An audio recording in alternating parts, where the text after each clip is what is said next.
आज के इस वीडियो में हम बात करने वाले हैं कि स्व घोषणा पत्र और वंशावली को लेकर के जो एक बहुत बड़ा अपडेट आया है, उस अपडेट को इस वीडियो के माध्यम से हम आप लोगों के सामने रखेंगे। तो वेलकम गाइस, आप लोगों का एक बार पुनः इस ऑनलाइन कोर्स बाय एमडी राजिद आलम यूट्यूब चैनल पर बहुत बहुत स्वागत है। आज का वीडियो बहुत ही महत्वपूर्ण होने वाला है, क्योंकि आज के इस वीडियो में हम आप लोगों को बताने जा रहे हैं कि स्व घोषणा पत्र और वंशावली को लेकर के जो अपडेट आया है, वही अपडेट को आप लोगों के सामने रखेंगे। साथ ही साथ इस वीडियो में हम ये भी बात करेंगे कि बिहार में जो है जमीन का सर्वे के लिए हम कब से कब तक तैयार रहें और हमको उसमें किस तरह से परेशानियों का सामना करना पड़ेगा, और जाकर के ये सर्वे होगा भी या नहीं होगा, और ये होगा तो कब तक होगा, अगर नहीं होगा तो क्यों नहीं होगा। इन सभी बातों पे हम विस्तार से चर्चा करेंगे। और आप लोगों से एक छोटी सी रिक्वेस्ट है कि यदि आप इस YouTube चैनल पर पहली बार वीडियो देख रहे हैं तो सबसे पहले आप इस YouTube चैनल को सब्सक्राइब करके बेल के आइकन को दबा करके नोटिफिकेशन को ऑन करके अपने दोस्तों में ज्यादा से ज्यादा शेयर करें, और साथ ही साथ वीडियो को बिना स्किप किए हुए शुरू से लेकर के अंत तक एक बार देखिएगा, क्योंकि अंत में हम स्व घोषणा पत्र और वंशावली को लेकर के जो अपडेट आया है, उस अपडेट को आप लोगों के सामने रखेंगे। तो चलिए बिना देरी के वीडियो को हम लोग शुरू करते हैं।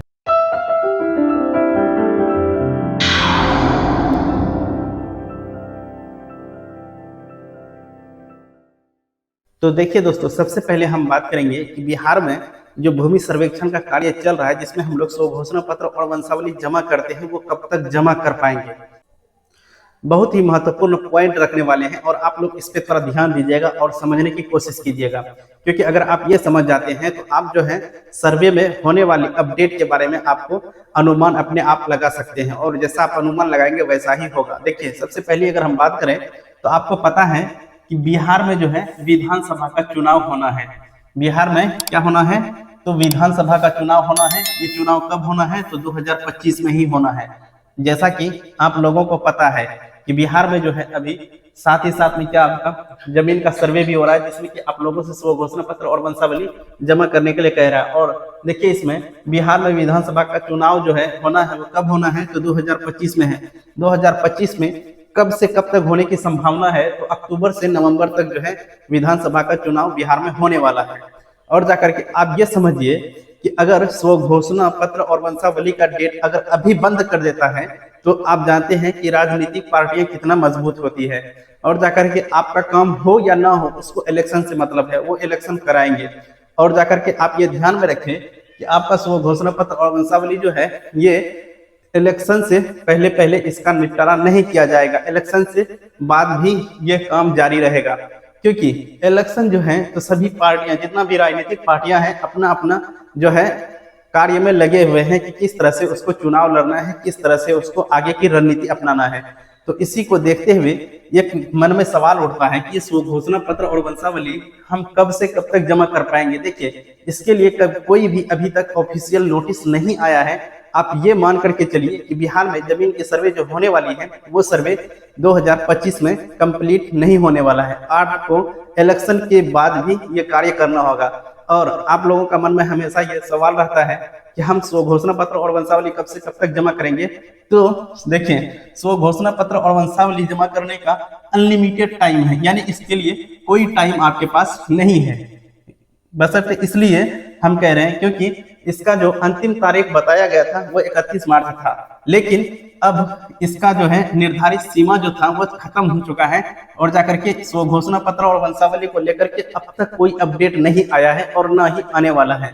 अगर आएगा, अगर मान लीजिए कि स्व घोषणा पत्र और वंशावली जमा करने का डेट फिक्स कर दिया और जाकर के उस फिक्स डेट के आधार पर ही उस साइट को बंद कर देगा और स्व घोषणा पत्र और वंशावली जमा नहीं लेगा, तो ऐसी परिस्थिति में क्या होगा कि जनता में आक्रोश हो जाएंगे।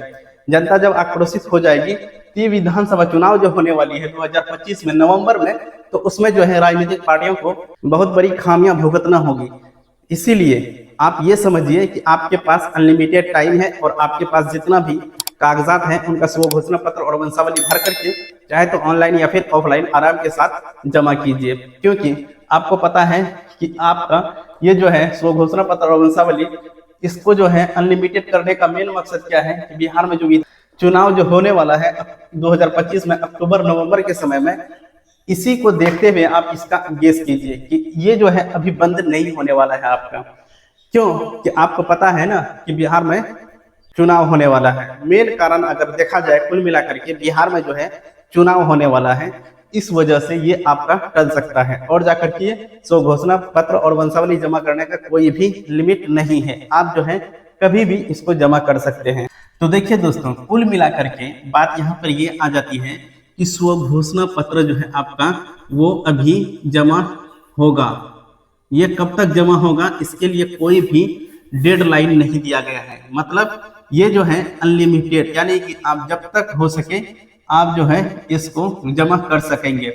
अगर इसकी लास्ट की डेट की बात करें, अगर किसी भी YouTube चैनल पे बोलता है कि फला से फला दिन होगा, तो बिल्कुल गलत बोल रहा है, क्योंकि इसके लिए अभी कोई भी टाइम फिक्स नहीं है।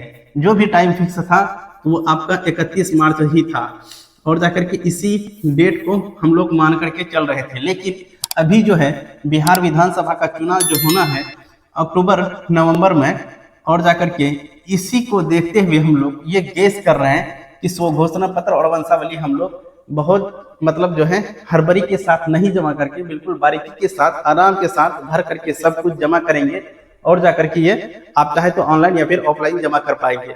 तो इस तरह का अगर हम कुल मिलाकर के देखें तो हमारे सामने ये बात आ जाती है कि बिहार में जो है स्व घोषणा पत्र और वंशावली जमा करने का डेट कोई नहीं है। और जाकर के आप बिल्कुल आराम के साथ, आपके पास अगर डॉक्यूमेंट नहीं है तो उस डॉक्यूमेंट को चाहे तो ऑफलाइन या फिर ऑफलाइन कहीं से भी आप प्राप्त करें और आराम के साथ उसमें बारीकी के साथ भरें।